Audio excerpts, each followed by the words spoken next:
I'm ready to slash and burn. No quarter. I am going to be uncomfortable and all over you from start to finish. Hello, everyone, and welcome to another episode of Outside of the Box. And since people have been asking for a recap of the premiere, that I decided to do that. And what better way to do that than to do another Outside of the Box / BattleBots update collaboration. So I'm here with Draco, and we're going to kind of break down that first episode today. All right. Let's do it. And we'll also break down the Nastiest Knockouts as well, because hopefully everybody got a chance to watch that, and it was as explosive as you could have expected. Yeah. Speaking of explosive, the season started off, as it usually does, with typically one of the top 5 bots in a fight, to kind of start the season off right. So we had Witch Doctor versus Ribot. And this was interesting because I think, the result wasn't all that surprising, just because we know that Ribot kind of made some changes to their robot for the season that could have affected the performance. And you kind of knew that Witch Doctor was going to come out super hungry after everything from, last season, and just, how many times they've come so close and not quite gotten there. You knew that they were going to be ready to go.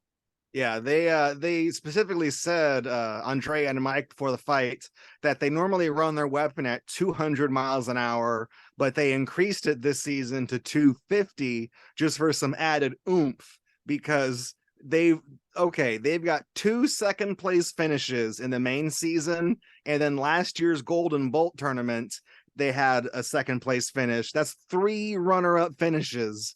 So I don't blame them for being frustrated and going whole hog, and I don't think Ribot was prepared to handle that.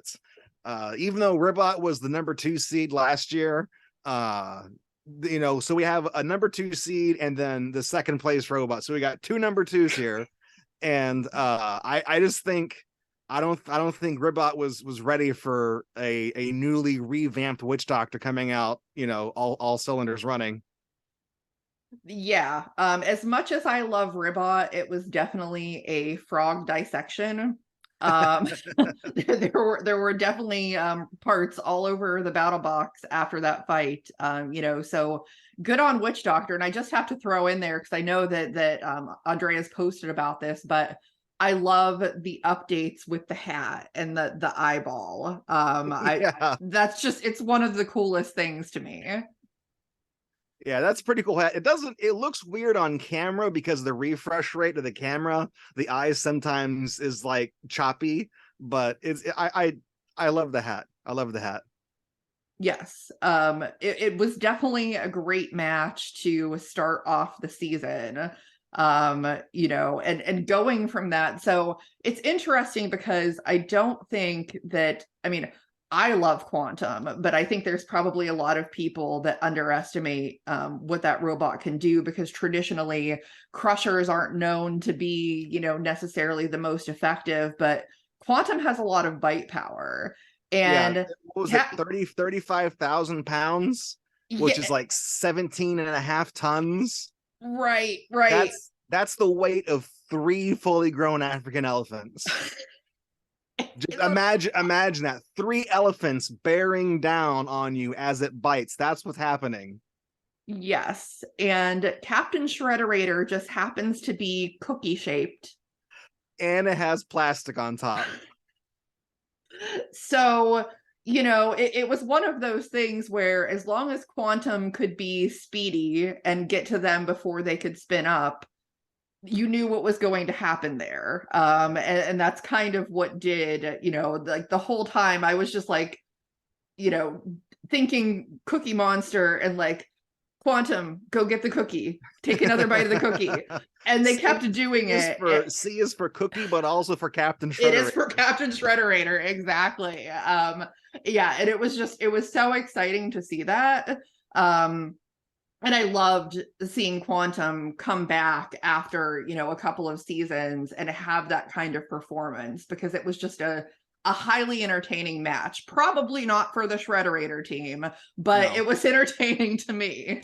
Yeah, judging by what they bit down on when there was a poof of flame, but not thick white smoke that went with it to indicate a battery fire. So chances are they bit down on like a speed controller or something electronic, and that just short circuited and fried, and that's what flared up. Because Shredderator, after the flare up, it didn't really move. But so that was my hunch. I also read that somewhere. Someone else had that take as well. But for me, I noticed Captain Shredderator came into this fight kind of like Gigabyte versus Gigabyte versus Tantrum, where they had that wedge attachment on the front of their shell on, to go underneath and try to catch them. I'm not sure if that plan would have worked. The wedge worked exactly one time during the Quantum fight, but by that point, Shredderator was already crippled and wasn't spinning, so it was just too little too late. But I think that was really kind of a mismatch for me. It felt like a slow pitch for Quantum, for their first fight back. So they kind of underhanded that one to Quantum, but you can't blame Captain Shredderator. I mean, that's what they had in their toolbox. They had the wedge attachment. It's better than nothing. But with Quantum's big shovel nose front end, I mean, that's the same thing they used against Valkyrie, I think, right? And I think so. Yeah, in Tombstone, and that thing can absorb the hits, and it just that wedge attachment is too strong. So if that thing can hold up to Tombstone and not be ripped off, what's Captain Shredder going to do? Yeah, exactly. So yeah, it was good start to the season for Quantum. The next fight featured probably my favorite rookie bot in Ripperoni. Yes. I love everything about that team, literally everything. Going up against Gruff, which I think was one of those perfect matchups that you've got pizza and fire. And so, Gruff is obviously they've had their ups and downs, but they're a very solid bot. Yes. I wondered how it would do against the weapon of Ripperoni, because even though, we hadn't seen it in action yet, I know that robot is built well, and they do have a very powerful weapon. It's not a surprise that Anna comes from Team Uppercut, because the robot does remind me so much of Uppercut, except for having that flywheel on it, that is designed to balance it out and not have those issues that Uppercut does. Unfortunately, in this case, it didn't completely work. And obviously Ripperoni had some control issues, and, at one point kind of ended up in that breakdancing action, which was very exciting. And I don't think we rarely ever see a robot do that. So I mean, I would have had Ripperoni in this match. Good on Gruff though for doing the job that they did, and I'm sure they're really excited to have that start to the season. But what did you think? So I know that Ripperoni comes to us from that school of thought of, it worked in a smaller weight class, let's scale it up to a heavyweight, because there's a 30-pound Ripperoni that competes at NRHL in Norwalk. So I've seen Anna have some success with the smaller Ripperoni, but I think it was really creative that when she scaled it up, she realized that as the robot's size scaled up and the weapon size and power scaled up and multiplied, that gyroscopic forces became more of a problem as the robot got bigger. So she put that flywheel on the back that spins in the opposite direction to counteract that. I've seen a few people saying that that's a really good idea. How come no one's tried that before?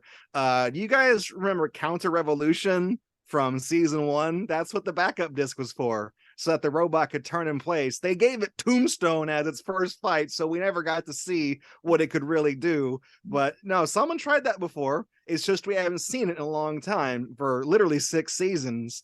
But no, Ripperoni, the way I pictured this fight going was Gruff is basically a tank.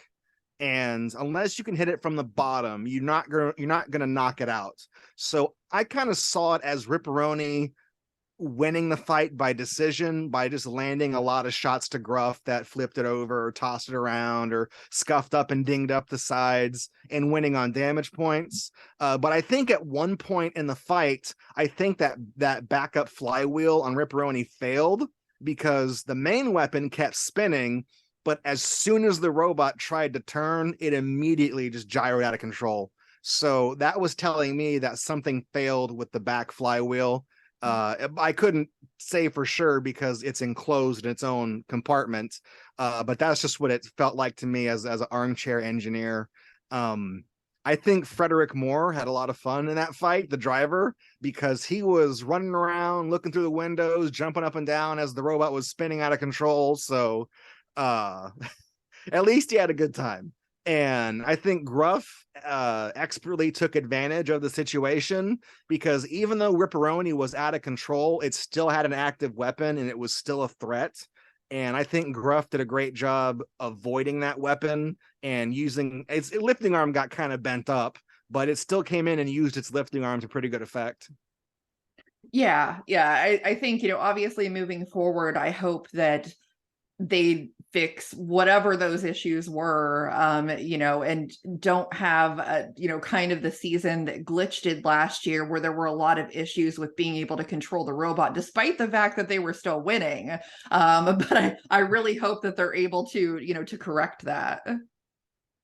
Yeah. I think Ripperoni, I think if it's anything like Uppercut, I think we can expect to see some pretty gnarly hits from it in the future. It's still got 3 more Fight Night fights. And coming up next, I think it showed they were fighting in game next.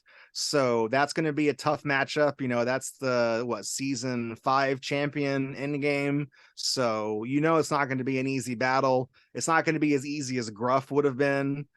So we're gonna really see. It's gonna come down to driving. So if that back flywheel can stay working for their second fight, we might see more of what that robot can bring to the table in terms of staying in control and using that unique back gyroscopic flywheel.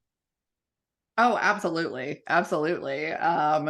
So the kind of talking about though, robots and having a bad match or a bad season and coming back and improving. So with that Shatter and Huge match, I just wanted to jump up and down the entire match because I interviewed Jonathan Schultz last season, and I know last season was very difficult for him. I think it was really hard to know what you want your robot to do and get excited when it does well, but it's still not quite doing what it's meant to do. And in this match against Shatter, it was just great. It looked as what I've always hoped to see Huge look like. Firing on all cylinders. It was a good action-packed fight. Shatter, even though it went to knockout, Shatter still hung in there and tried to be aggressive with its big sword attachment, even chopped off one of Huge's stabilizing axles. So if somehow Shatter was able to tilt Huge up onto that wheel, could have been a knockout for Shatter. Very unlikely though, but still it could have been. I think what it came down to is I think Huge used the right weapon bar for this fight because it's called the S blade. I think that's what Chris and Kenny said before the fight. And it's curved on the ends and tapers off. So it really digs in. And when your opponent like Shatter is covered in that UMHW plastic for a blade of armor, that's what you really want. You want something that'll just go into it like a hot knife through butter and just rip chunks out of it. And that's pretty much exactly what we saw. That first hit, that Huge landed to the side of Shatter, it basically passed right through a blade of armor and hit the frame of Shatter and knocked loose one of its top panels. And with some more successive hits, that top panel came off and then Shatter's guts spilled out, and that was the knockout. Yeah, it was very impressive. And Huge is a robot that surprisingly has a lot of haters, I guess, people that look at Huge and say it's a you know, it's more of a gimmicky robot and it hasn't really done anything. And I'm excited for this first match because I really want Huge to go out there and prove those people wrong that, Yeah, you know, I mean, it's great. Huge, it's definitely a gimmick because it's an unconventional design. It's really big, it's really tall, it's a very unique approach, except for Star Child, who totally apes his sorry, Brandon. Sorry, Brandon. But no, Huge, it is, I mean, ostensibly it is a gimmick bot, but it's a gimmick that works.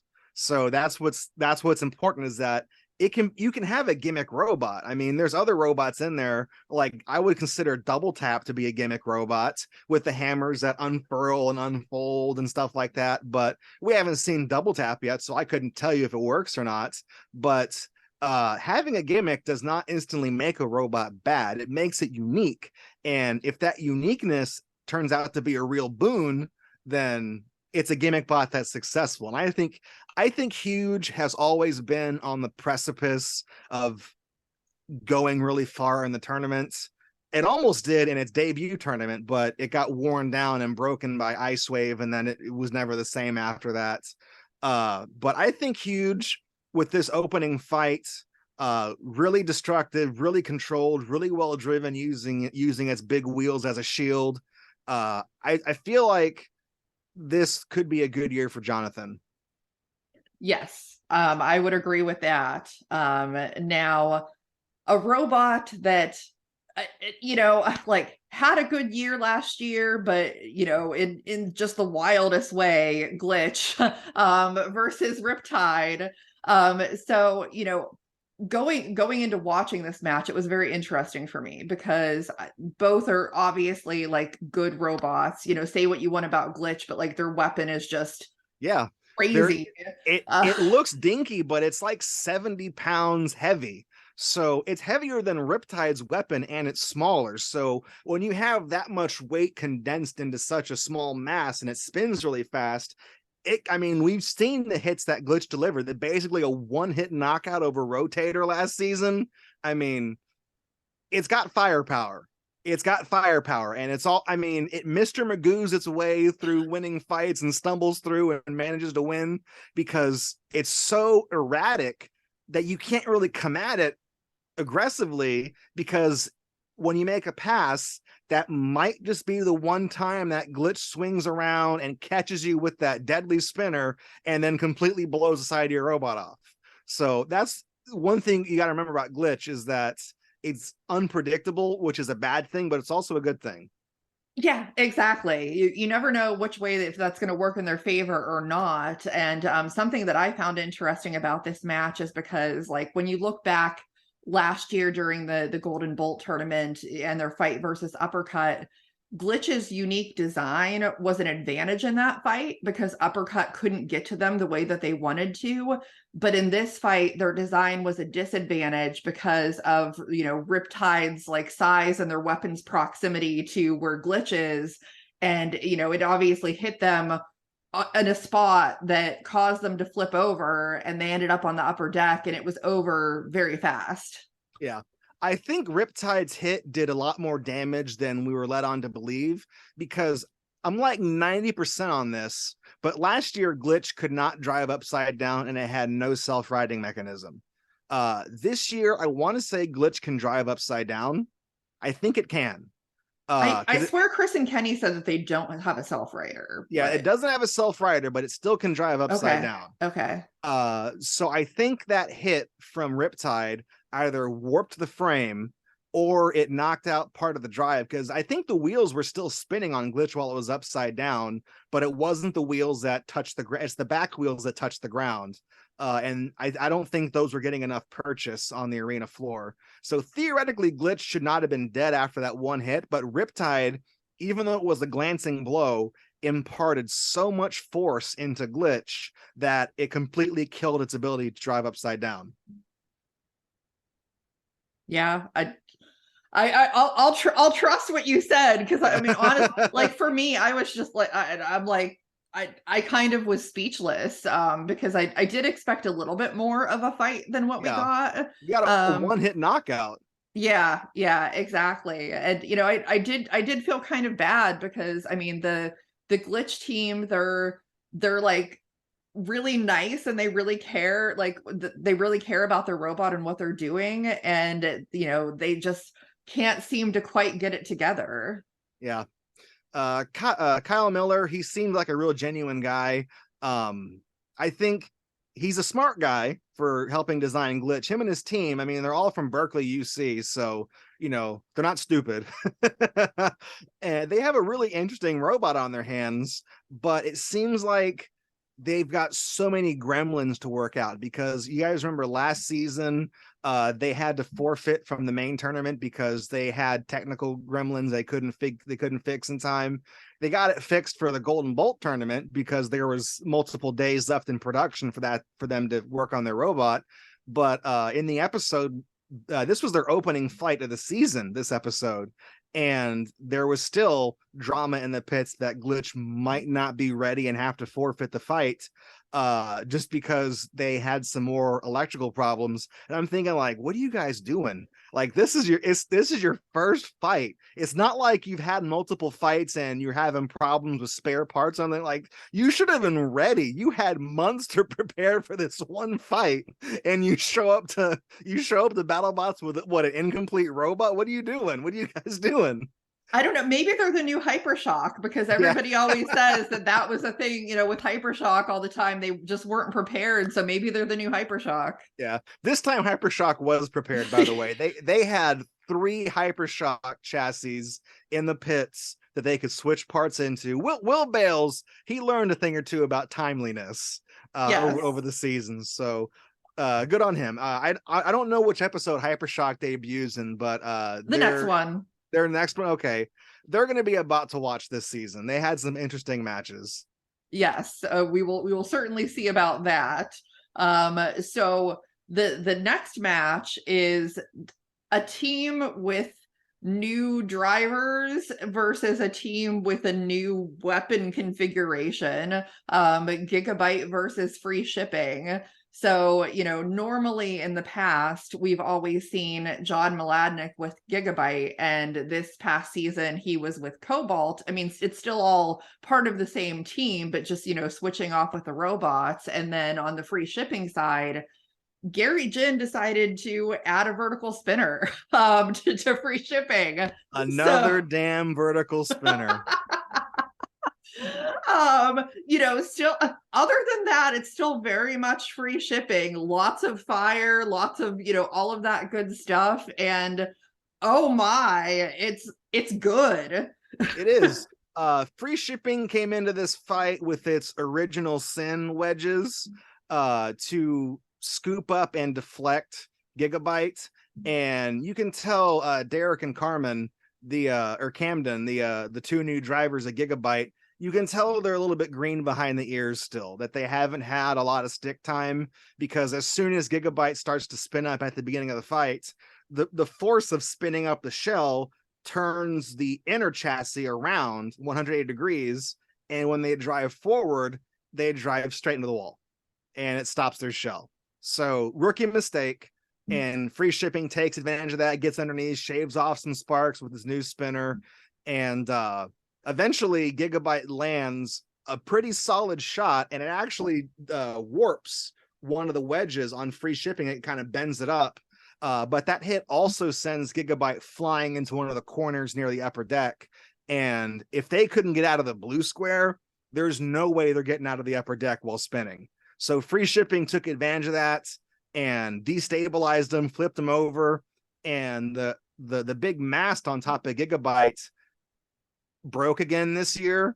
We've seen him use it to self-right successfully in the past, but sometimes it just snaps off. It happened when they fought Lucky a few seasons ago, and sometimes the mast is just built like a piece of crap, and the mast broke off and became a balance point for the robot to spin around on, like a top, like the world's crappiest Beyblade.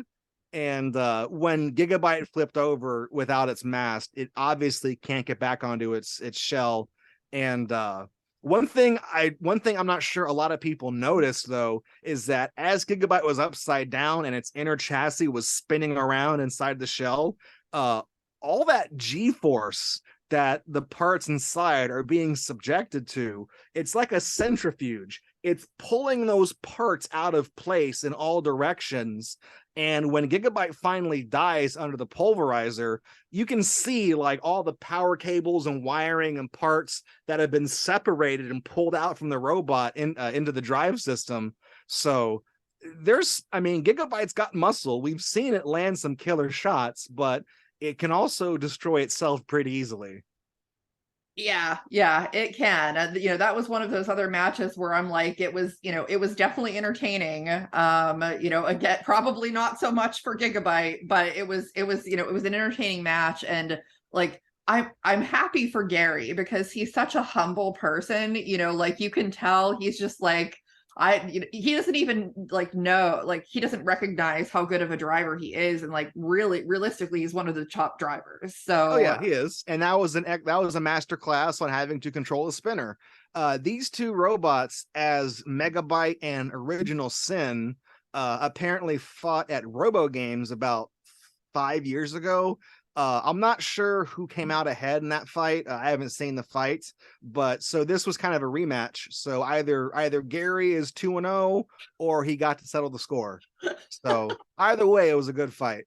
Yes. And speaking of good fights, because as everyone knows, I love Minotaur. I don't hide the fact that I love Minotaur.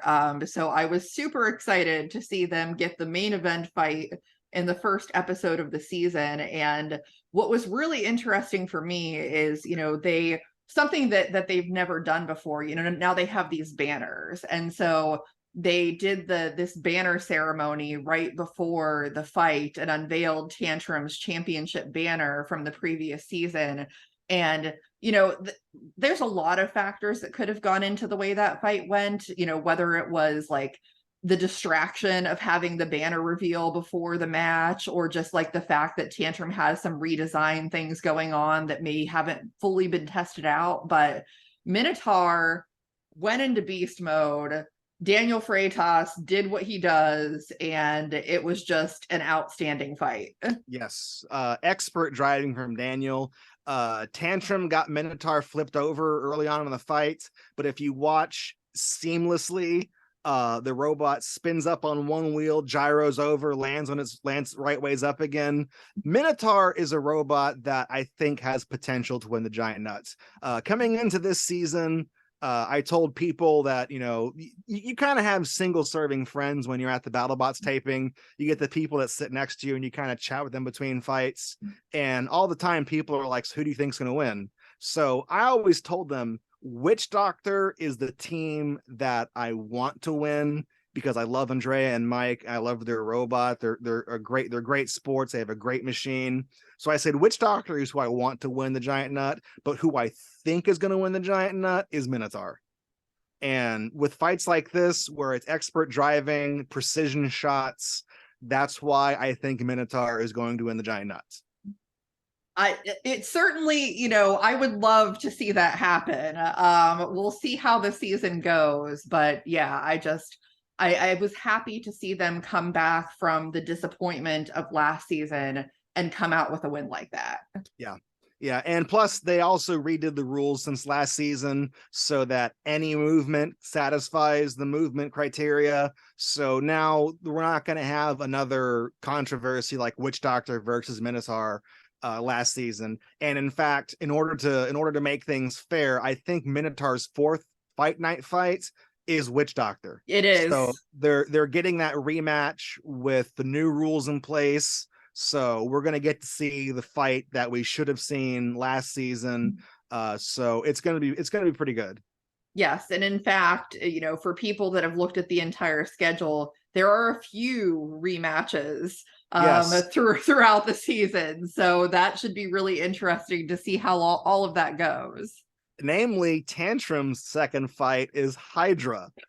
So they want to reopen that old wound. Good luck, Jake. Yeah. Yeah, so we'll see what happens there. Now a cool thing that BattleBots did after this episode, and I know that they have a couple other things planned later in the season, was doing the top 10 nastiest knockouts in the modern era. You know, like all of them were held to the modern time, so we're not talking about anything in the old days, but definitely an interesting list. So I want to kind of go through that and talk about those. And I don't think that there was much on that list that surprised me. So definitely all very good hits, starting with Complete Control versus Warhead. This was not a match that I necessarily remembered very well, but you know, rewatching that, it certainly, like, again, robots doing things that you don't normally see them do. Just what Warhead did in that match was unreal. Yeah, when you said you don't really remember the fight, I remember it very well. I was there for that fight, and it was hype city when Warhead pulled off that stunt where it flexed its wings and bounced up on its spinning dome, and then just hauled ass across the arena and then hit Complete Control one last time to make it blow up. That's what people lost their minds when that happened. So Warhead, I mean, just for anyone thinking, because Warhead was pretty much the same from the Comedy Central era, season 5. And they didn't really change much of the robot aside from making it electric instead of gas powered. So Warhead, for being such an old robot, still held its own pretty well. And that defeat of Complete Control put Complete Control into retirement. On my website, I gave Complete Control the Best Retirement Award for its explosive, fiery death. I thought it was a lot of fun, and I think it's a good opener for the list. It's not like, because Complete Control was already dead, so really really Warhead's stunt came after the fact. So that wasn't the killing blow, but it was still spectacular enough that they have to put it on the list. Yes, it definitely was. And as the Ripperoni team, by their standards, I don't know, I would say that was a 3 or 4 trash bag knockout. Yeah. Yeah, so that one was definitely pretty good. Now the next one on the list at number 9 is one that Jameson Go definitely doesn't want to talk about anymore, which was Uppercut versus Sawblaze. Now Uppercut has had a number of notable fiery knockouts, and including one against free shipping just last year, but including 2 against free shipping. This one was like, it was almost unexpected, like just the sheer like boom at the end. You know, I mean, Sawblaze was teed up pretty well, but it was just it ended up very spectacularly, although I was very sad as a Sawblaze fan to see that happen. But it was still a great knockout. Yeah, it was a surgical shot from Uppercut that landed right on Sawblaze's fuel tank and just caused a massive fireball in the arena that touched the ceiling. And shout outs to Sawblaze for staying in there after that hit. Obviously it lost that side of drive where the fireball was, but Jameson Go tried to hang in there with just one wheel, and he couldn't keep it going and was eventually knocked out. But that hit definitely secured Uppercut as really a bot to watch with a really powerful weapon. And then it would later go on to do that fireball knockout 2 more times against free shipping, just proving that it's not a one-trick pony, that if you have a fuel tank, Uppercut will find it and you will explode. Yes, exactly. You know, which was something, as a side note, sorely missed this season. You know, that Uppercut wasn't there, but you know, we got Ripperoni instead. So the number 8 was a fight that you had mentioned earlier, which was Counter Revolution versus Tombstone. And honestly, if anything, I loved watching this because it really brought back Evil Ray. it's just like, I don't even have to know who it is. I could just close my eyes and hear him laughing, and I'm like, I know exactly who that is. Yeah. That was back before they handed the title down to Jake Ewart, when it was still Ray, the evil king of kinetic energy. And yeah, I did mention this fight when we were talking about Ripperoni, which was kind of an interesting segue. I wasn't expecting to see this on the list. It was an impressive hit that sent Counter Evolution spinning into the corner and hitting the wall.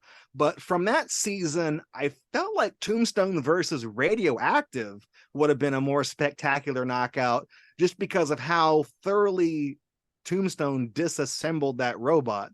Counter Evolution, its corner got busted open and it lost some components, but it stayed relatively in one piece.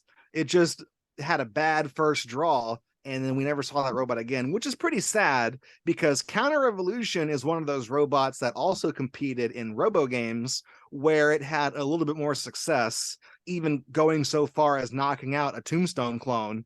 And I really wish Kurt Myers would have stuck with it a little bit longer and at least brought it back for the 2016 season. But after that knockout, I guess he was so discouraged, he just said, screw it, I'm done, I'm packing up. And I don't think he's been to another Robot Combat event since, which is kind of a bummer. But, you know, people, they come and go from the sport for their own personal reasons. So whatever he's doing right now, I hope he's doing his best, and I hope he's doing well. Yes, absolutely. Now, number 7 was one that I knew was going to be on this list, although I honestly thought that it was going to be higher, because it created a whole new term of ghost raptoring. You know, because like Ghost Raptor was in pieces. Ghost Raptor was broken into at least 4 distinct pieces by my count. How many trash bags of a fight is that? That's like an 8 trash bag fight. That's a whole roll. Yes, exactly. Because it was so like, it was so unexpected. I mean, you knew something was going to happen with it, you know, Cobalt driving the robot with that much force into the wall, but I just didn't think it was going to explode into a bunch of pieces. No, it was basically like building something out of Legos and wanting to show your parents how, so they can see that, so they can be proud of you, and dropping it on the floor as you go to show them, and it breaks into a million pieces. The thing that's most incredible to me about Ghost Raptor is that Chuck Pitzer put that thing back together that season for the Golden Bolt Championship. He actually put, I mean, the part where the center part lifts up and down, that didn't work anymore, obviously, but he put the robot back together. If I was Chuck, I would have been done. I would have just sat in the stands with a $6 food truck hot dog and just watched the rest of the season. I would have been done. I would have been like, okay, this sucks. So you know, major props to Chuck for being able to have the engineering skills, Chuck and his team, to be able to rebuild Ghost Raptor with a functioning weapon for it to come back for the Golden Bolt that year. Yes, absolutely. And I think, like, if not any other match, I think that was the one that really cemented people as like, Cobalt is dangerous. Yes. So it looks like a little rinky-dink spinner, but when there's so much kinetic energy stored in that weapon, and it's got that one little tooth on there to snag you with, all it does is it just needs to hook you and you're dead. Yes, exactly. Going forward with, you know, other fights that I definitely wasn't surprised were on here. At number 6 was Glitch versus Rotator. So this was definitely, as much as I loved Glitch last season and was a huge fan of theirs, I didn't expect them to do what they did to Rotator. You know, obviously, like I've talked to Victor about this, so I know exactly what happened.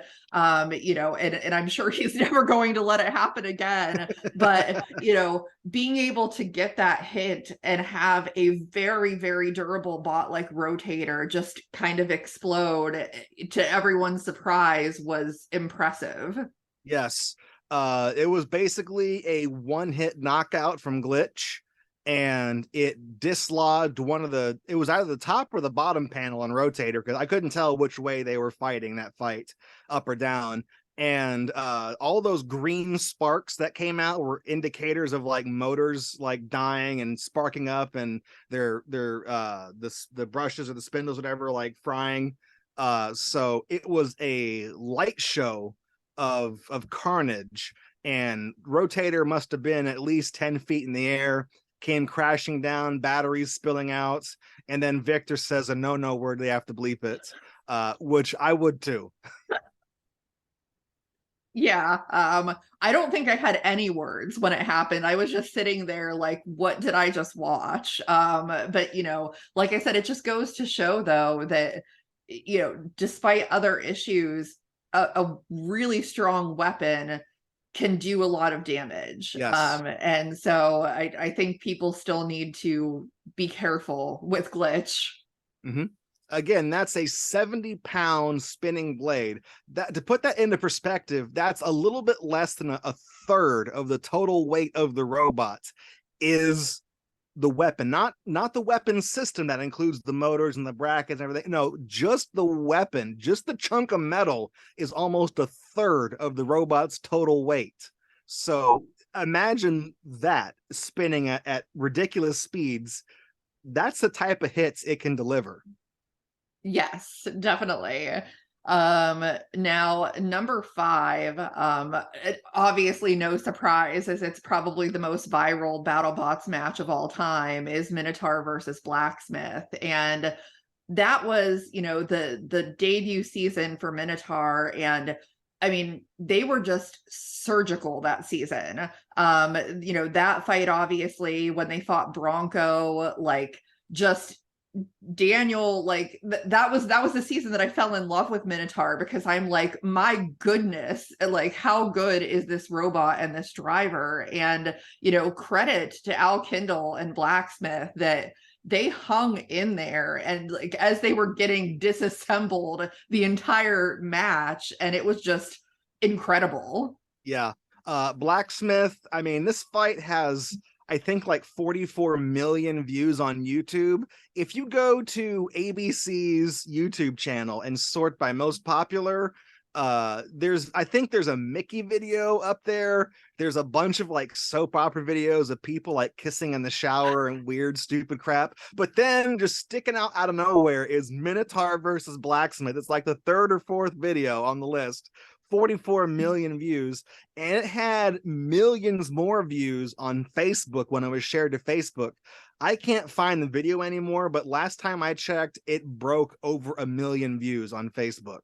So that's probably, like you said, the most viral BattleBots fight of all time. And it definitely deserves a place on this list. Al Kindle, he's built a really rugged robot. I think that was that also Blacksmith's debut year?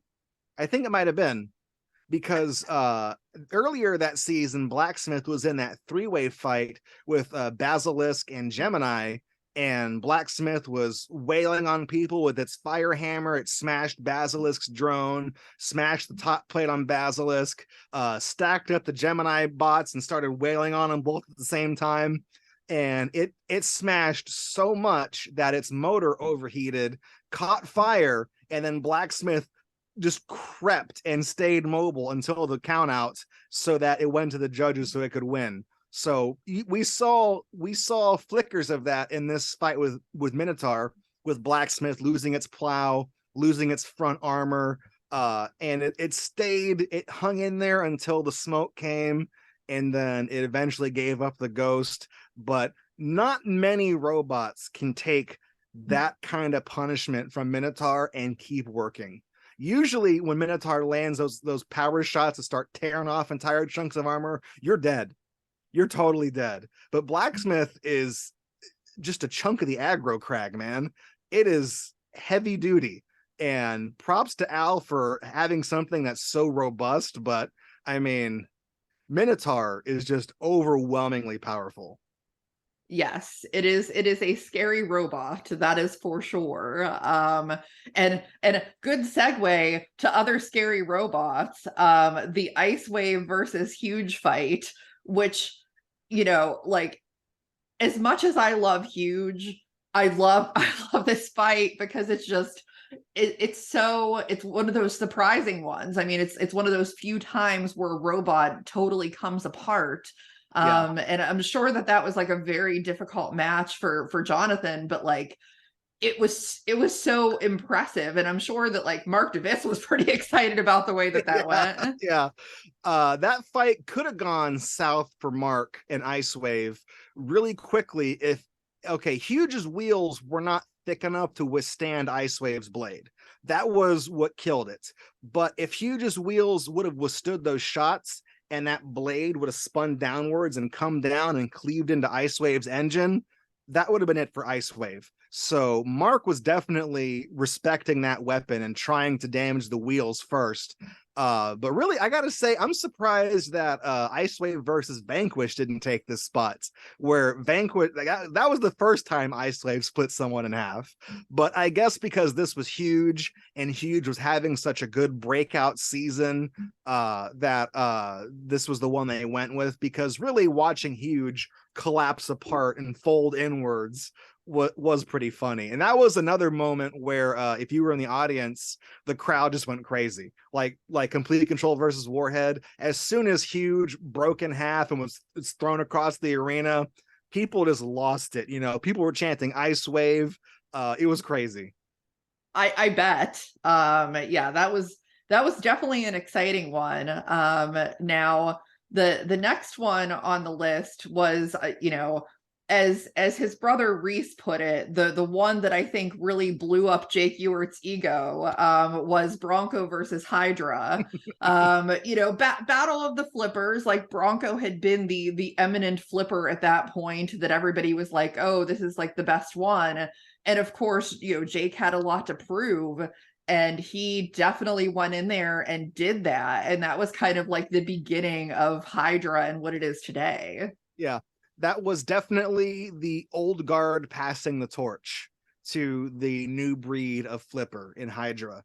I'm not sure if this should have been number 3 on the list. I think it would have been, a number 9 or an 8 territory. I think it's so high because of the significance of the knockout, because really, not counting the Golden Bolt Championship where Bronco lost a rotator, this was Bronco's last fight. After going 0-4 somehow that season, Reason and Xander were just like, it's time to either engineer or retire Bronco. We haven't seen him since. If they're listening to this, I want to see you guys come back. I love Inertia Labs. You guys have been throwing robots through the air throughout the ages, and I still think there's a place at the table for Bronco. I just think it needs to be redesigned. I think Bronco's big downfall is that it has such an intensely large pneumatic ram that in order for it to have the most travel for its flipper, the robot has to be very long. So it's like a freight train trying to turn in the arena, and it's always had bad maneuverability because of it, which is why it tends to fight where it backs itself into a corner and watches the arena so that it reduces the amount of angles it can be attacked from. That was Bronco's signature fight strategy. And coming into this with Hydra just had the ground game, Hydra had the maneuverability, and Hydra is also not very maneuverable either, but Hydra could outmaneuver Bronco. And it just got to the sides and flipped Bronco up, and then got Bronco stuck behind like that weird spot where the screws and the little side bumpers are. It got Bronco stuck in there, and Bronco just couldn't get out. And that was a passing of the torch moment for sure. Yes, it was. And I mean, Jake has absolutely ran with it ever since. So not only passing of the torch, from flipper to flipper, but, becoming the new evil Megatron like person in BattleBots. So the next one at number 2 was Tombstone versus Endgame. Which again, for matches that people don't want to relive, I'm sure Ray did not want to have to watch that again. No. I mean, it was a very, very quick, match, and I wouldn't say it was necessarily like very destructive or explosive. It's just Tombstone ended up out of the arena. Yeah, it was just an impressive knockout. We've never seen Tombstone dominated in a single shot like that before. In game, got just the god shot, the perfect angle on Tombstone, and just horse kicked them up into the air, and they fell right behind that glass panel inside the arena and couldn't get out. So if you can't get out of there, you're knocked out. You're not supposed to be putting robots back there, according to Trey and Greg. They don't like it when that happens because it's a safety issue. That's why there's those angled guards around the arena now. But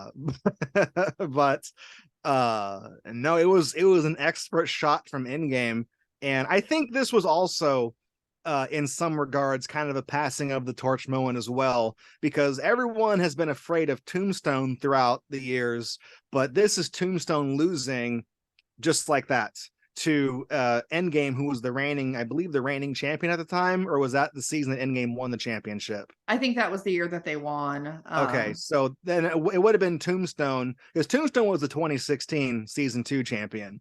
So Tombstone's always been a force to be reckoned with in BattleBots, and here's Endgame just dominating it like it's nothing. Endgame, that fight could have gone very differently for Endgame, but Endgame just queued him up, and almost like Bite Force versus Tombstone the season prior, where Bite Force broke Tombstone's blade in half, and then just the destabilization caused Tombstone to be knocked out.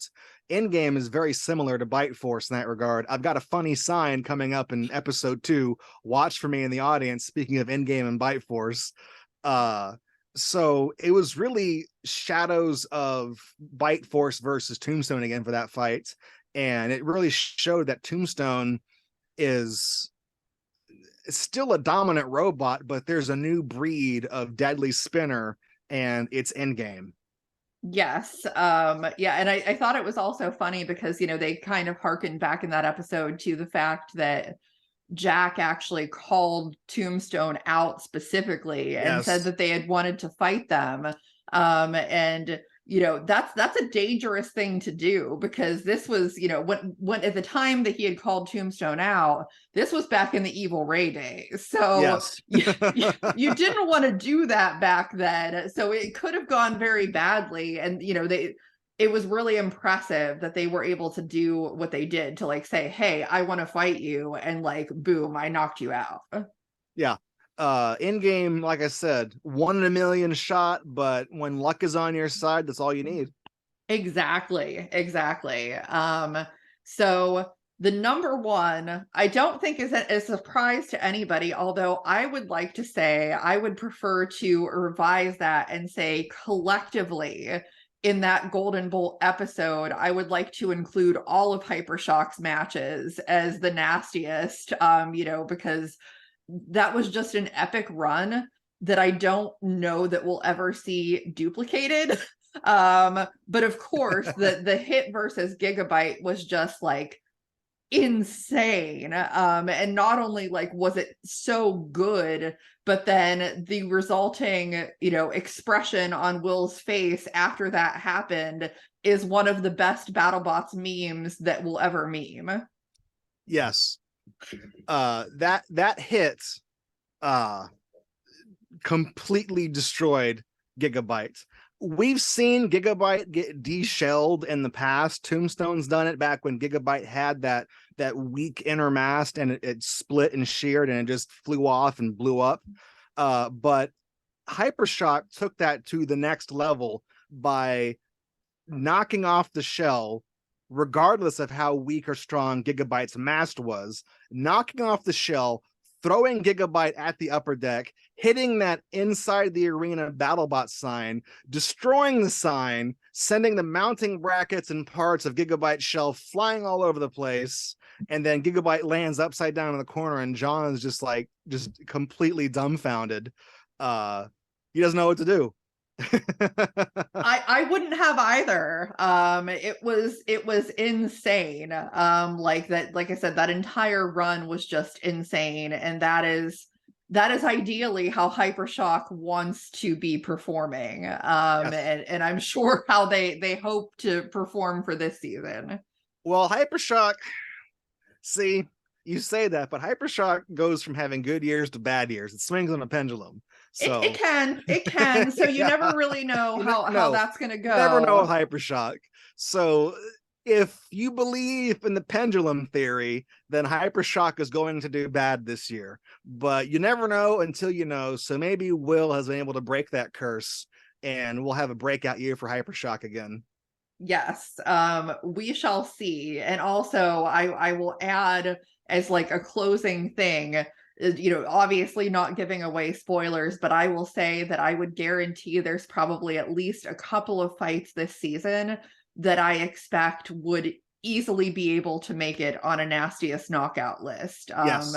So there's going to be a lot of epicness to come, and everybody should be really excited about the next few months. Yes, there are some incredible fights, some incredible moments in the arena. And this season, I don't know how they do it, but every season has been better than the previous season, which is weird because you're at the complete mercy of these robots, and they might have good fights and bad fights, but we're only one episode deep and we're already having a great season. And if this list of Nastiest Knockouts is anything to go by, everything has been escalating since then, because there's not too many knockouts from the early ABC seasons on the list. It's stacked toward what's more recent because there have been so many moments like that. And this season is going to deliver some more moments that if they revisit this list, it will end up on that list. Yes, exactly. So very exciting. The next episode, by the time this airs, the next episode will be airing the following day. So more exciting BattleBot stuff to come very soon. Yes. And just as a side note, the producers of BattleBots actually poked my brain for this top 10 knockouts while they were still working on it. And they asked for my inputs on what I would consider a top 10 list. So I have some insider knowledge of fights that I suggested that didn't make it onto the list, because some of the ones talking about like Uppercut versus Saw Blaze that we talked about, that was on my list that I sent to the producers, and it's also on the main list, of course. But also ones like Bronco versus Stinger from season 1, where Stinger turns into a massive fireball as it's thrown to the air and falls out of the arena. That was a pretty epic moment early on in the BattleBot seasons. I remember that one pretty vividly. And talking about Sub-Zero versus Cobalt. Then again, I guess they didn't want to put the robot on the list twice. So Sub-Zero and Cobalt, where Sub-Zero's entire underside is just splayed open and slashed open, forcing Sub-Zero to have to withdraw from multiple Fight Night fights just to fix it. And Valkyrie versus Red Devil from season 3, the fight where Red Devil loses one of its tank tracks and it just drives off without the rest of the robots. Put that one on there. And of course, Witch Doctor versus Ultimo Destructo, where Ultimo got put under the pulverizers and its entire chassis split like a Kit Kat bar. The whole thing broke into 3 pieces. So those are some fights that I sent to the producers that didn't make the list, but I thought they'd be worth pointing out because they were some pretty epic moments as well. Yes, definitely. There's been a lot of really great knockouts over the years, and yeah, we're gonna see some more. So that's exciting. Now, if you guys that are watching this want me to keep doing recaps every week, please let me know. It wasn't in the original plan, but this was a lot of fun to kind of break down the episode and talk about it, because I think that there was a lot of really interesting stuff in there to kind of pave the way for the rest of the season. So we'll see what happens next week. Yeah. Stay tuned. It's Thursdays at 8 Central, right? It's 8 Eastern. I think 7 Central. Yeah, I think so. I get it. I watch them online, so yeah, exactly. Streaming. Yeah, so. I stream it. So it's a long time ago, but I remember as a kid if you weren't there and you didn't set your VCR to record a show for you while you were out, if you missed it, you missed it. There was no streaming. You'd have to check the TV guide to see if there's going to be a repeat showing of it. Otherwise, you snooze, you lose. So people today will not know that struggle. You kids don't know how good you have it. Exactly. If you're under the age of 25, you probably don't have any idea what we're talking about. No. You got Spotify. You can listen to any song ever on demand. You don't have to go out and buy the CD or call into the radio station and ask the DJ to play it. None of that stuff. Exactly. So yeah. But yeah, lots more to come in the season, and we will talk about more on the next episode of the show.